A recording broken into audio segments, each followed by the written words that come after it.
La historia del mejor futbolista de todos los tiempos no comienza en un estadio de luces brillantes, sino en la tierra batida, en el polvo y en la humildad de un barrio obrero llamado La Bajada. El 24 de junio de 1987, nació un niño que parecía demasiado frágil para este mundo. Pesaba poco menos de 3 kilos y medía 47 centímetros. Jorge y Celia, sus padres, no sabían entonces que tenían en sus brazos a quien cambiaría la historia del deporte. Lo llamaron Lionel Andrés.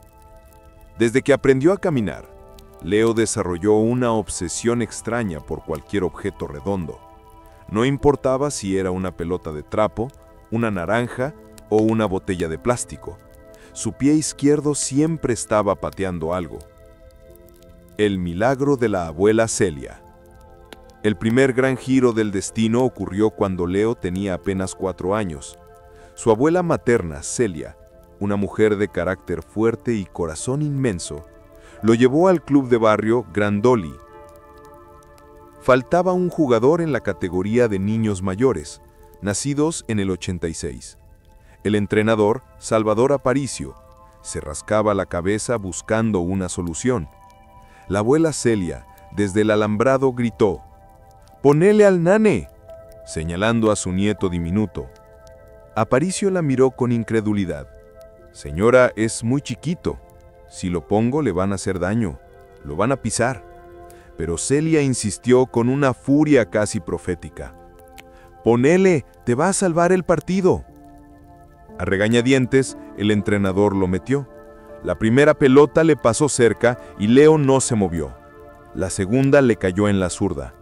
Lo que ocurrió después fue inexplicable. El niño, que apenas levantaba medio metro del suelo, empezó a gambetear a chicos que le doblaban el tamaño. No soltaba el balón. Era como si la pelota fuera una extensión de su cuerpo.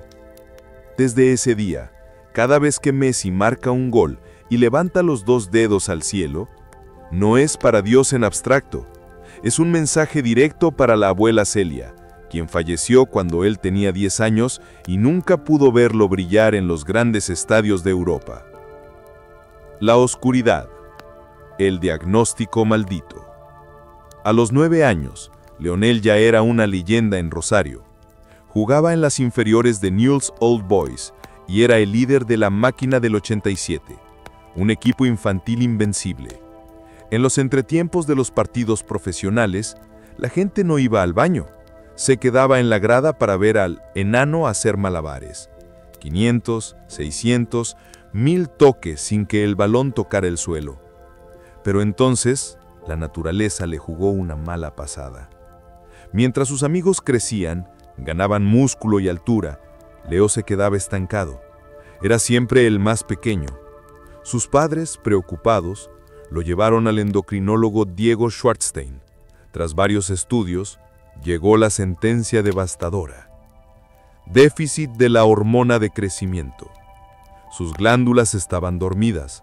Sin tratamiento, Leo no superaría el 1,40 m de estatura. Su sueño de ser futbolista profesional estaba condenado a muerte antes de empezar. Había una solución, pero era brutal: inyecciones diarias de hormonas sintéticas. Leo, con solo 11 años, tuvo que aprender a ser valiente de una forma que ningún niño debería. Una noche en una pierna, la siguiente en la otra, recordaría él años después. Él mismo preparaba la aguja, cargaba la dosis y se pinchaba. No lloraba. Sabía que cada pinchazo era el precio de su sueño. El rechazo de River y la crisis. El tratamiento costaba $900 al mes. Una fortuna para una familia de clase trabajadora, en una Argentina que se encaminaba hacia el colapso económico de 2001. Newell's Old Boys prometió pagar, pero los cheques llegaban tarde o nunca. Desesperado, George Messi llevó a Leo a probarse a River Plate, en Buenos Aires. En la prueba, Leo deslumbró. Jugó junto a Gonzalo Higuaín, quien era de esa categoría, y marcó 12 goles en una práctica. Los técnicos de River lo querían ya, pero cuando George mencionó el tratamiento médico, La directiva de Rivers se congeló. Es un riesgo muy grande. Es demasiado dinero por un niño que quizás no crezca, dijeron. Le dieron la espalda. La familia Messi estaba contra las cuerdas. Sin dinero para las inyecciones, el futuro de Leo se desvanecía. Fue entonces cuando miraron al otro lado del océano. Unos intermediarios consiguieron una última oportunidad, una carta de todo o nada. Una prueba en el Fútbol Club Barcelona. El vuelo hacia lo desconocido. Año 2000. Septiembre del 2000. George y Leo subieron a un avión rumbo a España. Leo dejó atrás su escuela, sus amigos y su barrio. Llegó a una Barcelona intimidante. La prueba fue un caos. Carles Rexach, el secretario técnico del Barça, estaba en los Juegos Olímpicos y tardó días en llegar. Cuando finalmente organizaron un partido, Rexach llegó tarde. Solo vio a Leo jugar durante 5 minutos. Vio a un niño minúsculo recibir un balón, girar sobre su eje y dejar atrás a defensores gigantes con una facilidad insultante. Rexach caminó hacia el banquillo y dijo 2 palabras. «Fichadlo, ya». Pero el club dudaba. «Estás loco, Charlie. Es un niño de 13 años. Hay que pagarle el tratamiento, traer a la familia, darle trabajo al padre. Es una locura», decían los directivos. Pasaron 3 meses. George Messi, harto de las promesas vacías, amenazó con irse a Argentina. «Si no firman algo ya, nos volvemos a Argentina». La servilleta firmada en el club de tenis fue un acta de nacimiento, pero no significó el fin de la lucha. Fue solo el inicio de una batalla diferente, más silenciosa y cruel. La familia Messi tuvo que fragmentarse. Celia, la madre, y sus hermanos regresaron a Rosario. Solo Jorge, el padre, y Leo se quedaron en Barcelona, viviendo en un pequeño piso cerca del Camp Nou. La Masía, la legendaria residencia de cantera del FC Barcelona, se convirtió en el hogar y en la cárcel emocional de Lionel. Entró con 13 años, tímido hasta la mudez, cargando sobre sus hombros el peso de una esperanza familiar y el recuerdo fresco del pinchazo nocturno que aún era parte de su rutina. Sus compañeros de equipo, entre ellos Gerard Piqué y Cesc Fabregas, lo miraban con curiosidad. «Pensábamos que era mudo», contaría Piqué años después. Leo no hablaba, solo observaba, se sentaba y esperaba la pelota. El precio del crecimiento. La soledad era un castigo diario. Leo extrañaba el olor de su barrio, las charlas con su abuela y el acento familiar de su tierra. En la escuela se reían de su estatura y de su acento cerrado, el cual muchos catalanes confundían con el andaluz. Pero fue en el campo donde el chico se vengó. En los entrenamientos, su silencio era una declaración de guerra. Sus rivales, ahora más grandes que nunca, lo pateaban. Él no protestaba, se levantaba y en la siguiente jugada los dejaba en ridículo con un regate imposible, como un mosquito exasperante e inalcanzable. Físicamente, el esfuerzo de su tratamiento dio sus frutos. Las inyecciones de hormona de crecimiento, pagadas puntualmente por el club, obraron el milagro biológico. Leo comenzó a crecer, a ganar músculo, pero las lesiones no tardaron en llegar, consecuencia directa de la acelerada transformación física de su cuerpo. Una fractura de peroné lo dejó fuera meses, y para colmo, un enredo burocrático con su ficha federativa lo mantuvo un año entero sin poder jugar partidos oficiales de liga. El dolor físico y la prohibición de competir fueron la prueba más dura. Un año solo entrenando, un año de ver a sus compañeros competir mientras él era un fantasma en la banda. La llamada del primer equipo. A pesar de los obstáculos, su talento era un secreto a voces en el club. La voz de Leo no se escuchaba en el vestuario, pero el rumor de sus gestas en los entrenamientos llegaba hasta el vestuario profesional. El 16 de noviembre de 2003, con 16 años y 145 días, llegó el momento que cambió el curso de la historia. En un partido amistoso contra el Oporto de José Mourinho, el entrenador Frank Rijkaard lo hizo debutar. Leo entró al campo y en 15 minutos demostró su atrevimiento, regates eléctricos, pases quirúrgicos y una falta lanzada que casi fue gol. Era un niño jugando con hombres, pero con la personalidad de un veterano. Pero su gran irrupción se produjo bajo el amparo de la estrella más grande del planeta en ese momento, Ronaldinho Gaúcho. El traspaso de la corona de Ronaldinho. Ronaldinho no era solo un futbolista, Era la alegría en persona, la música hecha deporte. Él se dio cuenta de la timidez de Leo y se convirtió en su protector, su hermano mayor. El vestuario de ese Barça estaba lleno de egos, pero la sonrisa y el aura de Ronaldinho lo hicieron sentir seguro. El 1 de mayo de 2005, el Camp Nou fue testigo de un momento icónico contra el Albacete. Lionel, con 17 años, entró al campo. Minutos después, Ronaldinho le dio un pase elevado por encima de la defensa. Leo definió con una vaselina magistral, pero el gol fue anulado por fuera de juego. Sin inmutarse, volvieron a intentarlo. Instantes después, la misma jugada. Ronaldinho elevó el balón, y Leo, con serenidad pasmosa, repitió la vaselina, esta vez válida. El estadio estalló. Ronaldinho se acercó, lo alzó sobre sus hombros y corrió por el césped. Era la imagen viva del traspaso de un legado, el rey cediendo su trono al príncipe. Ese gol no solo fue el primero de Messi, fue la puerta de entrada a la élite. Al finalizar esa temporada, Leo ya formaba parte del primer equipo que ganó la Liga y la Champions League en 2006, aunque una grave lesión muscular en el partido contra el Chelsea lo dejó fuera de la final. Viendo el triunfo desde la grada, aprendió la lección más importante: para alcanzar la gloria, a veces hay que sufrir desde la distancia. En esos años de formación, mientras Ronaldinho deslumbraba al mundo, en el banquillo del filial del Barça se gestaba un entrenador joven, metódico y obsesivo, que cambiaría para siempre la vida de Messi y la historia del fútbol: Pep Guardiola. La era de la alegría estaba a punto de terminar. La era de la perfección estaba por comenzar.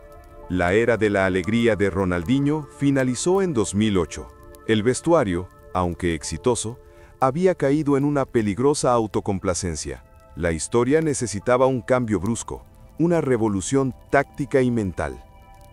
Esa revolución llegó en la figura de un hombre joven, calvo y obsesivo: Pep Guardiola. Guardiola no dudó en tomar decisiones dolorosas. Ronaldinho y Deco, los referentes, fueron traspasados. El mensaje era claro: la disciplina estaba por encima del talento. Solo había una excepción a esta regla de hierro: el hombre en el que Pep basaría todo su proyecto: Lionel Messi. La conversación que cambió el fútbol 2008. Guardiola tenía una convicción: Messi era el mejor jugador del mundo, pero estaba jugando en la posición equivocada. Como extremo derecho, dependía demasiado del carril. Pep quería que fuera el centro neurálgico del ataque, el punto de partida y el punto final de cada jugada.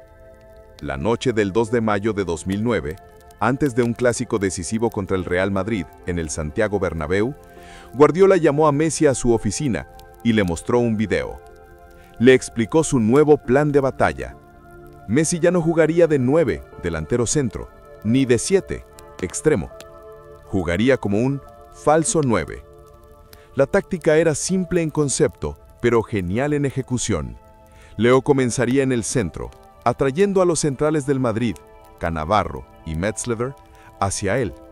Cuando los centrales picaran el anzuelo y salieran de su posición, Leo retrocedería unos metros, dejando un hueco inmenso en el centro de la defensa. Por esos espacios se lanzarían Eto'o y Henry, los extremos. El resultado fue una masacre táctica y moral. Real Madrid 2, FC Barcelona 6. Messi anotó 2 goles y dio una asistencia. El mundo nunca había visto una humillación así. El falso 9 había nacido, y el fútbol había encontrado su nuevo dogma. El sexteto histórico 2009. Con Leo liberado tácticamente, el Barça de Guardiola se convirtió en la máquina de fútbol más perfecta jamás construida. La posesión obsesiva del balón, bautizada como tiki-taka, tenía a Messi como su ejecutor supremo. Ese año 2009 fue una cascada de gloria sin precedentes. El equipo no solo ganó el triplete, Liga, Copa del Rey y Champions League, sino que completó un sextupleto histórico: 6 títulos de 6 posibles en un solo año, incluyendo Supercopas y el Mundial de Clubes. Messi fue el motor de todos ellos, culminando con su primer Balón de Oro ese mismo diciembre. Ya no era una promesa, era la realidad. El duelo de titanes y la obsesión por el éxito. En 2009, el destino decidió escribir su mejor guión de rivalidad. Cristiano Ronaldo fichó por el Real Madrid. El fútbol se dividió en dos: La elegancia técnica y la genialidad colectiva de Messi contra la potencia física y la ambición individual de Ronaldo. Durante los siguientes 9 años, este duelo no solo dominó el clásico, sino que redefinió los límites de la excelencia. Uno empujaba al otro. Messi ganó 4 balones de oro consecutivos, 2009, 2010, 2011, 2012. Un logro inigualable que cimentó su estatus de fenómeno. Bajo Guardiola, el Barça siguió dominando Europa. En la final de la Champions League de 2011, en Wembley, el Barça destrozó al Manchester United de Sir Alex Ferguson, 3-1. Ferguson admitió después: el mejor equipo al que me he enfrentado en mi carrera, y el mejor jugador fue Messi. Estaba en otro planeta. El gol de Leo en esa final, un zurdazo que se coló por la escuadra, fue la confirmación de su dominio total. Messi no solo era el goleador, era el creador de juego, era el cerebro, el corazón y el verdugo. Al final de la era Guardiola en 2012, Messi había alcanzado la perfección individual y colectiva. Había roto récords que parecían inalcanzables, como el de Müller de 91 goles en un año natural. Había conquistado todo lo que se podía ganar a nivel de clubes, convirtiéndose en el símbolo inmovible del club. Sin embargo, había una sombra persistente, un agujero negro que lo perseguía cada verano: la selección argentina. La exigencia de su país, que no entendía por qué su genio no se traducía en títulos con la albiceleste, estaba a punto de llevarlo a la mayor tortura emocional de su carrera. Tras la salida de Pep Guardiola en 2012, el Barça entró en una fase de transición, pero la genialidad de Messi seguía intacta. En 2014, el club formó un tridente ofensivo que pasaría a la historia, la MSN: Messi, Suárez y Neymar. Esta unión fue pura dinamita. Con el uruguayo y el brasileño a su lado, Messi volvió a encontrar la alegría y la eficacia. La conexión personal y futbolística era perfecta, y bajo la dirección de Luis Enrique, el Barcelona ganó su segundo triplete en 2015, confirmando que la hegemonía del club continuaba, con Leo como faro insustituible. Pero la felicidad del club era el telón de fondo de una tragedia que se repetía sin cesar: la presión de la selección argentina. El alma rota en Maracaná. Mundial 2014. La gran cita llegó en 2014, en Brasil, en la tierra del eterno rival. Messi lideró a Argentina hasta la final con una actuación magistral durante todo el torneo. El país entero, que siempre había sido crítico con él, finalmente se había unido detrás de su capitán. El 13 de julio de 2014, en el mítico Maracaná, Argentina se enfrentó a Alemania. Fue un partido cerrado, de nervios, con oportunidades claras para Argentina, especialmente la de Higuaín. El destino, cruel y caprichoso, decidió que el partido se definiría en la prórroga. Mario Götze marcó en el minuto 113. El pitido final sentenció la derrota. La imagen que quedó grabada en el alma colectiva argentina fue la de Messi caminando lentamente, con la mirada perdida, justo cuando la Copa del Mundo pasaba a su lado. El organizador del torneo, en un acto de ironía despiadada, le otorgó el Balón de Oro como mejor jugador del torneo, una estatuilla que Leo recibió con el rostro bañado en frustración, sabiendo que el único trofeo que importaba se iba a Berlín. Fue un trauma nacional, el comienzo de la triple agonía, el desgarro de las Copas América 2015 y 2016. La derrota mundialista no trajo tregua. La selección volvió a la carga en la Copa América 2015 en Chile. Argentina, con Messi en plenitud, llegó a la final contra el anfitrión. El partido terminó 0-0 y se decidió en tanda de penaltis. Chile ganó. La tristeza era profunda, pero la promesa de revancha inmediata consoló a la nación. La revancha llegó un año después, en la Copa América Centenario 2016 en Estados Unidos. De nuevo, Argentina avanzó arrasando, con un Messi pletórico, que se convirtió en el máximo goleador histórico de su selección. De nuevo, la final fue contra Chile. De nuevo, 0-0 tras la prórroga. De nuevo, los penaltis. Y de nuevo, el infierno. La escena fue desgarradora. En el primer penalti de la tanda, Messi, el hombre que jamás tembló ante la portería, lanzó el balón por encima del travesaño, al vacío. Argentina perdió por tercera vez consecutiva en una final en 3 años. La renuncia que paralizó al país. La presión mediática, la crítica destructiva y el dolor acumulado fueron un peso insoportable. En la zona mixta, con los ojos vidriosos por las lágrimas que intentaba contener, Messi pronunció unas palabras que paralizaron a Argentina. Se terminó para mí la selección. Son 4 finales, no es para mí. Es lo que siento. Es una tristeza grande. Con 29 años, en la cima de su carrera, el mejor jugador del mundo renunciaba a su selección. La noticia fue un shock global. Las calles de Buenos Aires se llenaron de pancartas y pintadas que rezaban: «No te vayas, Leo, no te vayas, Leo». Incluso el presidente de la nación le pidió que regresara. La exigencia desmedida de un país había logrado que lo que ninguna defensa había conseguido, quebrara al pequeño gigante. Pero el destino no estaba dispuesto a que su capítulo final se escribiera con la palabra derrota. El camino hacia la redención, el más largo y difícil, apenas comenzaba. La renuncia de 2016 fue un grito de auxilio del alma. La reacción de Argentina fue instantánea y masiva. La presión popular, el clamor de las calles y la súplica de las figuras públicas lo obligaron a reconsiderar. El destino no podía permitir que el capítulo del genio terminara en una rendición. En agosto de 2016, Lionel Messi anunció su regreso a la selección argentina. Lo hizo con una misión clara: clasificar al equipo para el Mundial de Rusia 2018, una tarea que se volvió agonizante. En la última jornada de eliminatorias, con Argentina al borde de la catástrofe, Messi anotó un hat-trick contra Ecuador, llevando él solo a su país al torneo. Fue una gesta de pura voluntad, pero el camino a Rusia fue solo un paliativo a un problema mayor: la crisis en el nido azulgrana. Mientras Messi cargaba con el peso de Argentina, su hogar, el Fútbol Club Barcelona, comenzaba a desmoronarse.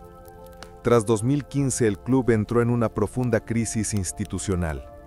Fichajes fallidos, entrenadores de paso y una directiva cuestionada convirtieron a la entidad en un polvorín. Messi, que había sido el engranaje perfecto del tiki-taka, se encontró de repente siendo la única pieza que sostenía toda la estructura. Las derrotas en Champions League fueron humillantes, la remontada histórica del Roma, el 4-0 en Anfield y sobre todo el vergonzoso 8-2 contra el Bayern de Múnich en 2020. Estas debacles lo hirieron profundamente, pues sentía que sus mejores años se gastaban sin un proyecto deportivo ambicioso. La situación se hizo insostenible. El burofax, la ruptura de un juramento, 2020. En agosto de 2020, la relación entre el genio y el club que lo había creado se rompió dramáticamente. Messi, frustrado por la dirección de la junta directiva de Josep María Bartomeu, envió un burofax, un telegrama legal urgente, al club, exigiendo su salida inmediata, acogiéndose a una cláusula de liberación. La noticia explotó como una bomba. El hombre que había jurado ser un solo club con el Barça estaba intentando irse. La directiva se atrincheró legalmente, amenazando con un juicio que hubiera enfrentado a Messi contra el club de su vida. Leo, que nunca quiso litigar contra el escudo que llevaba tatuado en el alma, cedió. «Me quedo porque es imposible ir a juicio contra el club de mi vida», declaró con el alma partida. Fue la primera vez que se sintió traicionado por su casa. El adiós devastador, 2021. Un año después, parecía que la paz había regresado. La directiva había cambiado y Messi había ganado la Copa del Rey sonriendo de nuevo. Todos esperaban la firma de su renovación. Pero la crisis financiera del Barça, exacerbada por las normas de fair play financiero de la Liga, hizo que el milagro fuera imposible. El 5 de agosto de 2021, el Barcelona anunció que Leo Messi no seguiría en el club. La despedida fue la escena más dolorosa de su carrera. En la rueda de prensa, Messi apareció totalmente quebrado. Cuando intentó hablar, las lágrimas lo ahogaron. Necesitó que su Antonella le diera un pañuelo de papel para secarse. «Pensé que nos íbamos a quedar aquí, en mi casa. Hoy me toca decir adiós a esto», dijo entre sollozos. Se iba el mejor jugador del mundo, no por voluntad propia, sino forzado por las circunstancias económicas de la entidad. La imagen surrealista de París. Días después, la imagen que nadie creyó ver se hizo realidad. Lionel Messi posando con la camiseta del Paris Saint-Germain, PSG. El número 30, el que usó en sus inicios en el Barça, ahora en un azul diferente. La llegada a París fue un terremoto mediático, pero la vida en la capital francesa fue incómoda. Se sintió extraño, fuera de lugar, y su rendimiento en la Ligue 1 no reflejó su brillo habitual. Parecía un rey desterrado, vagando por un reino ajeno. El sueño de la gloria se había roto a nivel de clubes, pero su espíritu indomable se aferraba a la única bandera que le quedaba, la que siempre le había negado la felicidad. La mira ya no estaba en el Camp Nou, ni en el Parque de los Príncipes. Estaba, una vez más, en la albiceleste y en la Copa del Mundo que se jugaría en Qatar. La dolorosa partida de Barcelona y la incómoda llegada a París tuvieron un efecto secundario paradójico y vital. Liberaron a Messi de la presión diaria del club, permitiéndole enfocar toda su energía en el único trofeo que le faltaba y que Argentina le exigía, el título con la albiceleste. El panorama había cambiado profundamente en la selección. Lionel Scaloni, un entrenador joven que se rodeó de exjugadores y amigos de Messi, instauró un ambiente de familia y compañerismo.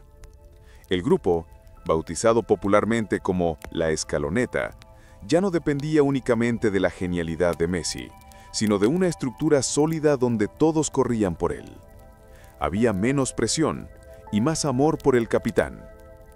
El final en el Maracaná, Copa América 2021. El punto de inflexión llegó en 2021 con la Copa América, celebrada en Brasil. Este torneo tenía un simbolismo brutal. La final se jugaría en el Maracaná, el mismo estadio donde Alemania había robado el sueño mundialista de 2014. El 10 de julio de 2021, Argentina se enfrentó a Brasil en la final. El partido fue tenso, de dientes apretados, y fue un viejo amigo, Ángel Di María, quien anotó el gol de la victoria. Di María, el otro talento incomprendido, que había sufrido las mismas derrotas que Messi, marcó con una vaselina exquisita. El pitido final desató un torrente de emoción que duró 7 años. Messi se arrodilló, con las manos en la cara, incrédulo. Sus compañeros corrieron hacia él, lo rodearon, lo alzaron y lo tiraron al aire. La imagen de Messi llorando de alegría, abrazando la copa y siendo elevado por sus compañeros, fue un exorcismo. Había roto la racha de 28 años sin títulos de la selección absoluta. El peso de las 3 finales perdidas se había esfumado. El pecho frío, frío de pecho, la cruel crítica que le hacían en Argentina, había sido reemplazado por la imagen de un líder emocional. Consolidación y récord. 2022. Con esa primera copa en el bolsillo, la selección se liberó. El miedo a perder se transformó en la confianza en ganar.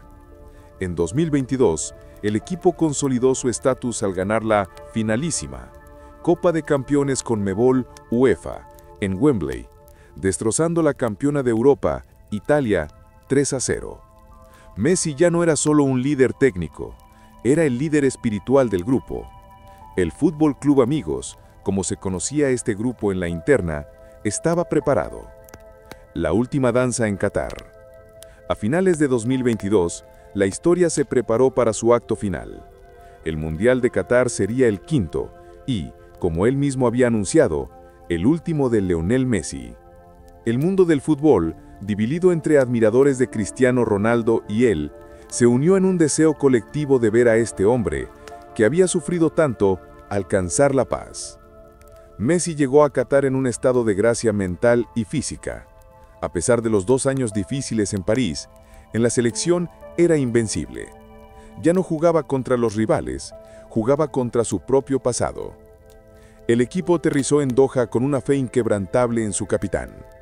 Era un grupo de gladiadores dispuestos a morir en el campo por el hombre que se había inyectado cada noche para llegar hasta ahí. La Copa del Mundo no era solo un torneo para ellos, era la culminación de la odisea de Lionel Messi. El primer partido, contra Arabia Saudita, comenzó con un revés dramático que recordó las tragedias del pasado. Pero esta vez, el destino no iba a detenerse. La odisea de Lionel Messi estaba destinada a no ser sencilla. El debut en el Mundial de Qatar 2022 contra Arabia Saudita fue un revés impensable. Derrota 2-1. El equipo, que llegaba invicto y con una racha histórica, se encontró de golpe al borde de la eliminación en la fase de grupos. La tragedia del pasado parecía acechar de nuevo. Pero esta vez, la historia era diferente. No había miedo, había rabia y fe. El segundo partido contra México fue una final a vida o muerte. El partido estaba trabado y el silencio en el estadio era sepulcral. Entonces, en el minuto 64, Messi recibió el balón fuera del área, se perfiló y soltó un latigazo raso, cruzado, imparable. 1-0. El gol fue una descarga eléctrica para el equipo y el país. Había encendido la chispa de la esperanza. El equipo, fortalecido por una nueva generación de talentos, Enzo Fernández, Julián Álvarez, se hizo invencible.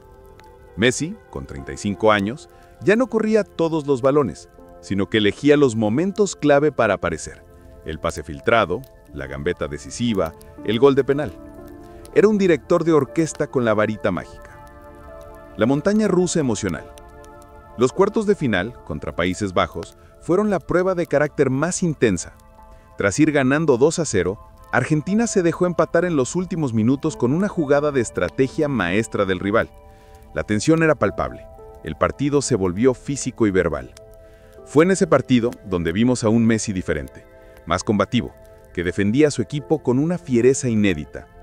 El famoso «¿Qué mirás, bobo?» al jugador Wout Weghorst no fue un exabrupto, fue el rugido de un líder que protegía a su manada. La noche se resolvió en penaltis, y el equipo, con el Dibu Martínez heroico, pasó. La semifinal contra Croacia fue un recital de superioridad. Messi marcó de penal, y en la jugada del tercer gol, deslumbró al mundo con un regate magistral sobre el joven defensor Bardiol, una exhibición de experiencia y técnica pura, que culminó con la asistencia a Julián Álvarez. El mundo se preparó para la final. La final del siglo, 18 de diciembre de 2022. El destino había reservado una cita épica en el Lusail Stadium contra Francia, liderada por su némesis joven Kylian Mbappé. El primer tiempo de Argentina fue perfecto, una obra maestra de control y pasión. Messi marcó el primer gol de penal. Di María, el ángel de la final de Copa América, marcó el segundo, 2-0 al descanso. Parecía sentenciado, pero los dioses del fútbol no iban a permitir que la consagración fuera fácil. En el minuto 80, Mbappé empató con 2 goles en menos de 2 minutos. El trauma de 2014 regresó con una fuerza devastadora. La prórroga fue de infarto. En el segundo tiempo extra, Messi marcó el 3-2. El mundo celebró, pero Francia, indomable, respondió segundos después con el tercer gol de Mbappé, el tercero en su cuenta personal, 3-3. La final se definiría desde los 11 metros. El final de la odisea. La tanda de penaltis fue la última tortura. Argentina marcó, Francia falló. La suerte que le había sido esquiva tantas veces, 2014, 2015, 2016, por fin le sonreía. Gonzalo Montiel tomó el balón para el cuarto penal decisivo. Un silencio atronador invadió el estadio. ¿Montiel marcó? El mundo se paralizó por un instante. Entonces, el pitido final. El rugido de liberación fue tan grande que se escuchó hasta Rosario. Messi, que estaba en el centro del campo, se quedó de pie mirando al cielo, antes de ser sepultado por el abrazo de sus compañeros. Lágrimas, gritos, locura. Había terminado. Había ganado. Con la Copa del Mundo en sus manos, la imagen final de su carrera estaba completa. El niño que tuvo que pincharse para crecer, el joven que sufrió el exilio, el genio que soportó la crítica y la traición, había llegado a la cima. Lionel Messi no solo ganó el trofeo que le faltaba, ganó la paz que tanto anhelaba. La servilleta había cumplido su promesa y la odisea de Lionel Andrés Messi había terminado en el abrazo más grande de la historia. Se había convertido definitivamente en una leyenda inmortal.